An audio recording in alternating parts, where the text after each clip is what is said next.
Durante un cuarto de siglo, hemos tejido con dedicación la transformación del austroecuatoriano, dejando una huella en la producción de energía limpia. En el Egaustro, celebramos 25 años de un esfuerzo en equipo, de proyectos visionarios y de un firme compromiso con el crecimiento económico de la región austral. Cada kilovatio que generamos no solo ha iluminado hogares, sino que también se ha entrelazado con el bienestar de las comunidades en nuestras zonas de influencia, con la preservación del medio ambiente y el desarrollo sostenible. El Egaustro, 25 años de energía para la vida.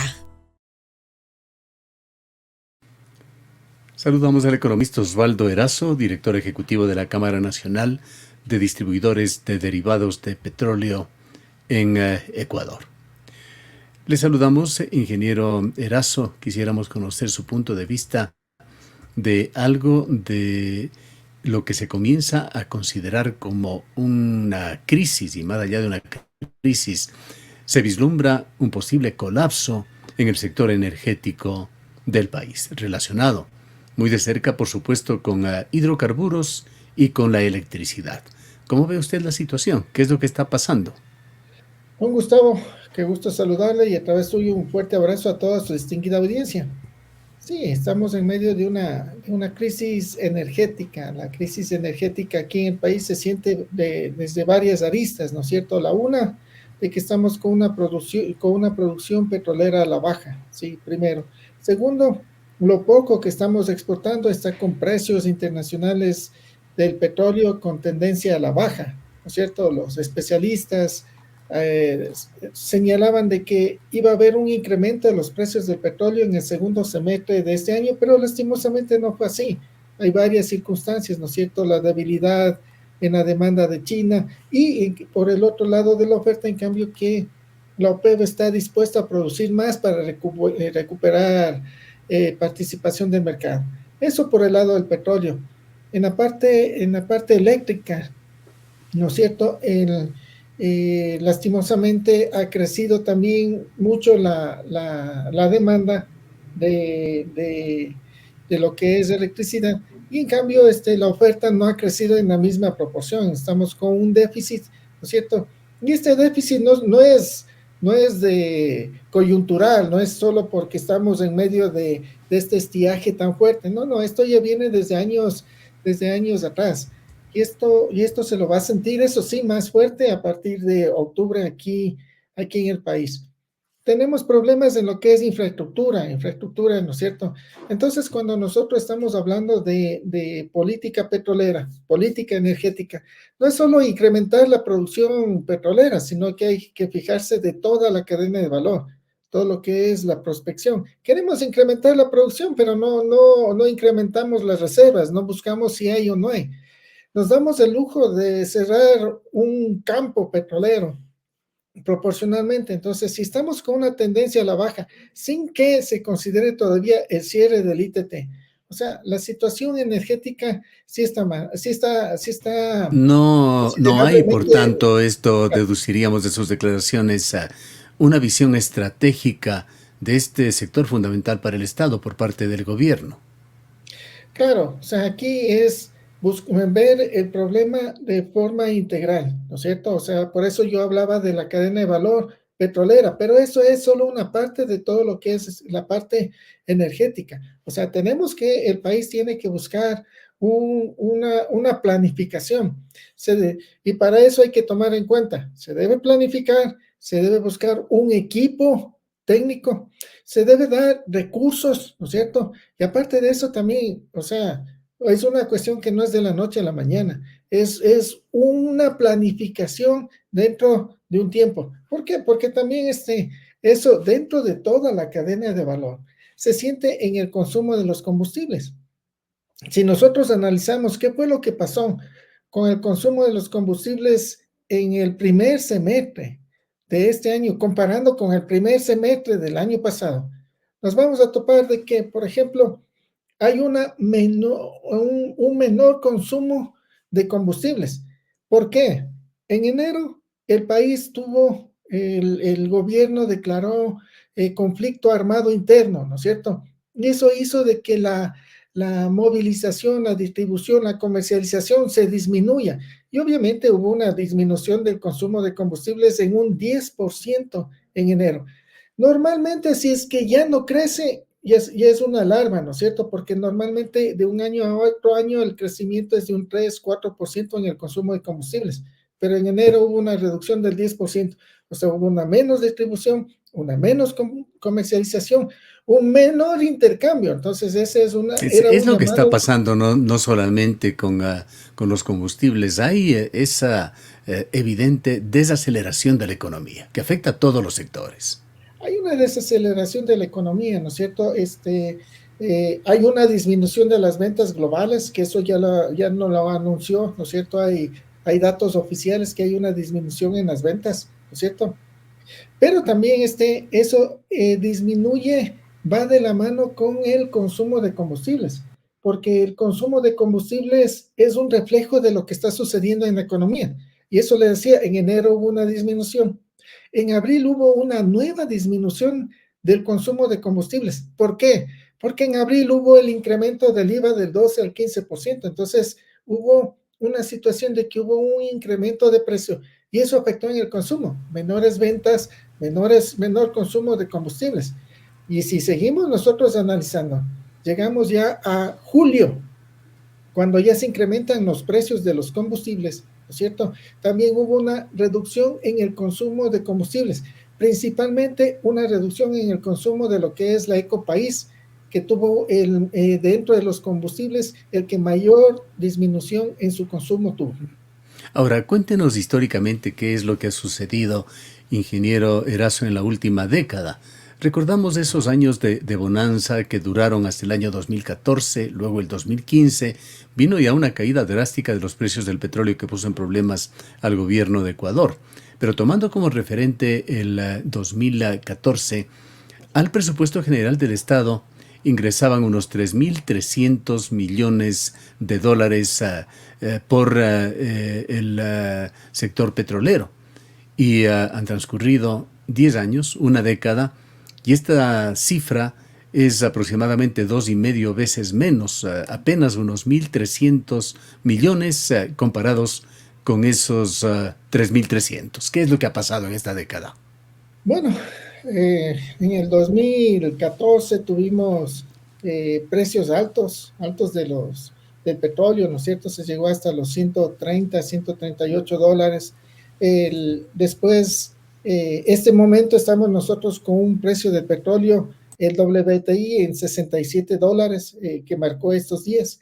67 dólares y de eso el país recibirá 60 dólares porque hay un castigo que se le conoce por la calidad del petróleo que nosotros tenemos. O sea, tenemos un petróleo competitivo, sí, pero también tiene un porcentaje alto de azufre y por ese porcentaje es lo que sufre un castigo el petróleo ecuatoriano. Eso 60 también dólares está ya por debajo de lo que se presupuestó para el presupuesto general del Estado. en precio no. O sea, se presupuestó alrededor de 67 dólares el barril de petróleo vendido y estamos alrededor de 68, 69 dólares. O sea, todavía estamos en un mayor margen, ¿no es cierto? Pero en Pero, cambio, y el castigo? el castigo, bueno, llega desde 7 hasta 12 dólares muchas veces. Pero esto es el precio de lo que se presupuestó y de lo efectivamente que recibió. Ujú. Entonces, el país tiene todavía un saldo positivo. Pero, en cambio, el volumen de producción que disminuyó hizo que exportemos menos, primero. Segundo, el hecho de que el consumo de combustibles, a pesar de que en relación con el año pasado disminuyó, pero en cambio hay otros sectores, ¿no es cierto? Por ejemplo, el sector eléctrico, que está consumiendo mucho más combustible para la generación térmica, ¿no es cierto? Entonces, eso hace que importemos más a precios internacionales. O sea, una parte de la que es la crisis energética también se refleja en el hecho de que somos altamente dependientes de la producción de combustibles en el exterior. Ejemplo, en el diésel que consumimos aquí en el país, el diésel que se utiliza en el sector automotriz, en el sector eléctrico, industrial, petrolero y naviero. El diésel, el 73% del diésel que consumimos en el país es importado. Las gasolinas, el 64% de las gasolinas que consumimos en el país es importado. Y el GLP, el gas, el 87% del gas que consumimos en el país es importado. Entonces, esa es una muestra más de lo que nosotros estamos en la crisis. Y aparte de eso, súmele de que se adelantó una para programada de la refinería de Esmeraldas, ¿no es cierto? Entonces, por 65 días. claro, eso generará que produzcamos menos y tengamos que importar más combustibles a precios internacionales. No hay riesgos allí de desabastecimiento. Entendemos que las autoridades, en un comunicado oficial desde Petroecuador, ha señalado que el abastecimiento está garantizado para el país. El 73% del diésel que consumimos es importado, entonces ahora ya no vamos a consumir el 73%, sino estaremos consumiendo el 85%, el 90%, entonces se importará más. El gobierno ha dado su palabra de que no va a haber racionamientos ni tampoco escasez. Y eso como ha dado su palabra a través del ministro de Gobierno Arturo Félix, en el sentido de que no tiene por qué haber apagones porque el gobierno está trabajando para eso. ¿Es realmente sustentable lo que señala el ministro Félix Wong? Yo creo que están haciendo una buena planificación, ¿no es cierto? De pronto a destiempo, pero lo están haciendo. Se está buscando incrementar la producción, ¿no es cierto? La producción energética, la barcaza que llegó. Y se está tratando de que se disminuya la demanda. Entonces, por un lado, entonces tratan de que la brecha sea menor. Todo depende de lo fuerte que sea o no el estiaje, y también depende de las importaciones de Colombia al precio que nos vendan, ¿no es cierto? Que también se viene con precios altos y que van a incrementar más, porque no olvidemos que Colombia disminuyó sus subsidios en el diésel en Colombia, y eso hace que los precios de allá sean más caros en relación con los nuestros y sea más atractivo. Primero, lo que es el contrabando, y segundo, el diésel se utiliza para la generación térmica, diésel que Colombia... Que es la única autorizada a vender a Ecuador. Y que Colombia utiliza esa generación térmica que viene del diésel y que lo vende a Ecuador. Entonces, los costos les va a subir a ellos y nos van a vender a nosotros a precios más caros. Una situación sin duda compleja. Cuéntenos también otro tema relacionado con lo mismo, que mucha polémica ha generado, mucha polvareda en Ecuador, el famoso campo Amistad para la explotación de gas natural. El gobierno finalmente, Petroecuador, ha anunciado que saldrá a un proceso de licitación internacional. ¿Cómo se ve este tema? El gas natural es un combustible, ¿no es cierto?, que es distinto al gas que utilizamos en nuestras casas. El gas natural es metano, básicamente, y el gas que utilizamos en nuestras casas, en las cocinas, es propano y butano. Entonces, son diferentes productos. El gas metano se lo utiliza para el sector, también para lo que es cocina, para el transporte, ¿no es cierto? Se lo utiliza para la industria y para generación eléctrica. En prácticamente toda Sudamérica se utiliza el gas natural, pero aquí nos damos el lujo de quemar. Es una buena noticia de que el gobierno esté anunciando que va a llamar a una licitación para que se utilice el gas natural aquí del país. O sea, tenemos gas natural. Hay que buscar dónde hay más yacimientos y utilizarlos para generación eléctrica. Mientras nosotros estamos con problemas eléctricos, durante 50 años hemos quemado el gas natural sin darle un buen uso. Entonces, sí, es una buena noticia el hecho de que se trate de explotar una riqueza natural que se está desperdiciando. Ahora, en este mes, en forma diferente a lo que ha venido dándose desde que el gobierno de Daniel Noboa decidió de alguna manera liberalizar los precios de los combustibles, el precio de las gasolinas ha bajado.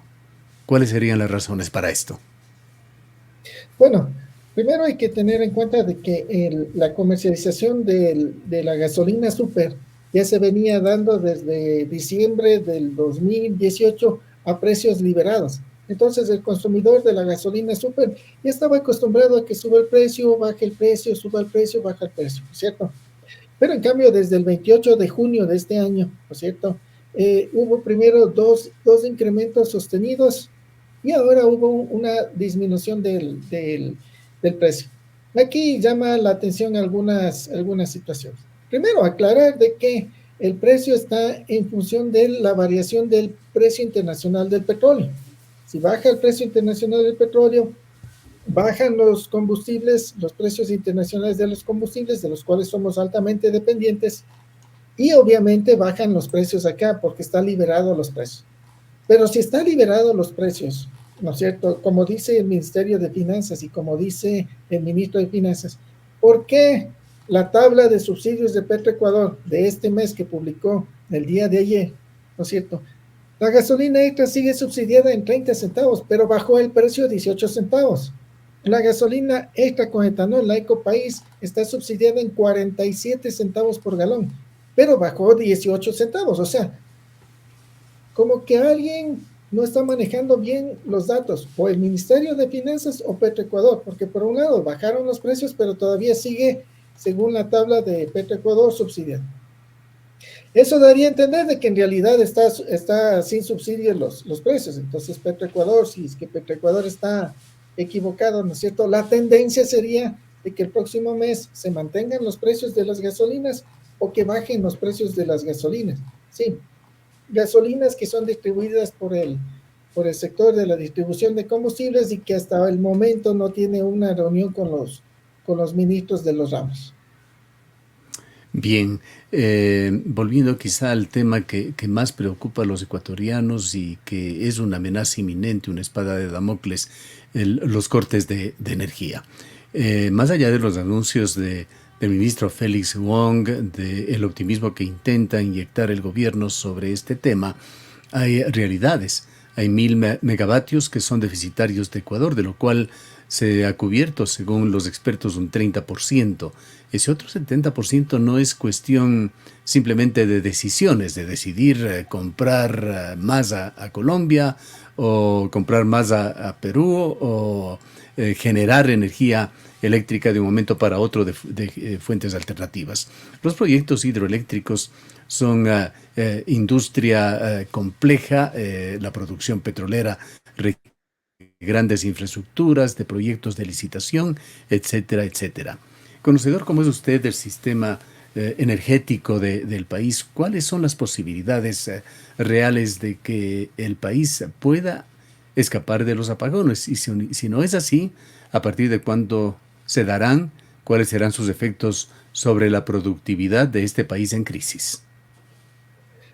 Estamos dependiendo muchísimo, ¿no es cierto?, de la naturaleza. Este momento, algún momento, un ex ministro de Energía decía, recemos para que llueva, ¿no es cierto? Esa es una muestra de que este no es un problema que aparece en este gobierno, sino que esto ya viene desde hace gobiernos anteriores. En este momento, la capacidad de agua que está ingresando a Masar y a las hidroeléctricas, principalmente en el Austro, están disminuyendo, ¿sí? ¿Qué estamos esperando? ¿A que llegue a cero para que vengan los apagones? Yo creo que más bien deberían ya empezar con apagones programados en diferentes horarios, ¿no es cierto? Yo qué sé, a partir de las 12 de la noche, 1 de la mañana, para que no se les sienta mucho, ¿no es cierto? Para que cuando vengan, porque que vienen los apagones, o sea, y que va a afectar a la economía, la comercialización, el sector público, privado, que va a afectar. Pero antes de que suceda una situación en que Masar llegue a cero, más bien ya empezar para tratar de defender ese poquito de colchón de agua que tenemos nosotros ahí, ¿cierto?